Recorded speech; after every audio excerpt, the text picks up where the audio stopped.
স্ত্রী সন্তানের মৃত্যুর ৪ দিন পর মানবিক বিবেচনায় জামিন পেয়ে যশোর কারাগার থেকে মুক্তি পেয়েছেন বাগেরহাটের ছাত্রলীগ নেতা জুয়েল হাসান ওরফে সাদ্দাম। বুধবার ২৮ জানুয়ারি কারাগারে জামিনের আদেশ আসার পরে ২টোর দিকে যশোর কেন্দ্রীয় কারাগার থেকে মুক্তি পান তিনি। যশোর জেলা প্রশাসকের সহকারী কমিশনার ও executive magistrate senior jail super দা আসিফ উদ্দিন বিষয়টি নিশ্চিত করেন।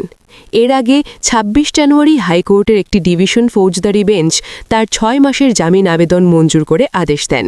তিনি নিষিদ্ধ ছাত্রলীগের বাগেরহাট সদর উপজেলার সভাপতি।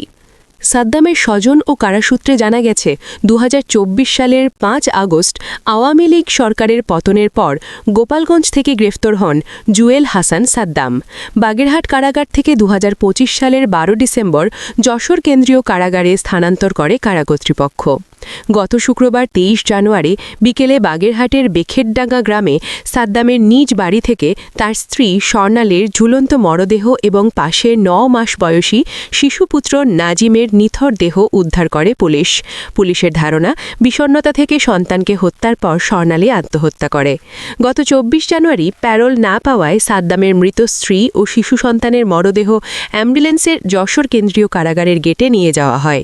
কারা কর্তৃপক্ষের অনুমতিতে সন্ধ্যা ৭:৩০টার দিকে জেল গেটের ভেতরে মাত্র ৫ মিনিটের জন্য সাদ্দামকে তার স্ত্রী কানিজ সুরবানা স্বর্ণালী ও শিশু সন্তান নাজিমের মরদেহ দেখার সুযোগ দেওয়া হয়। পরে সাদ্দামকে প্যারোলে মুক্তি না দিয়ে জেল গেটে মরদেহ দেখানোর বিষয়টি সামাজিক যোগাযোগ মাধ্যমে ব্যাপক সমালোচনার জন্ম দেয়।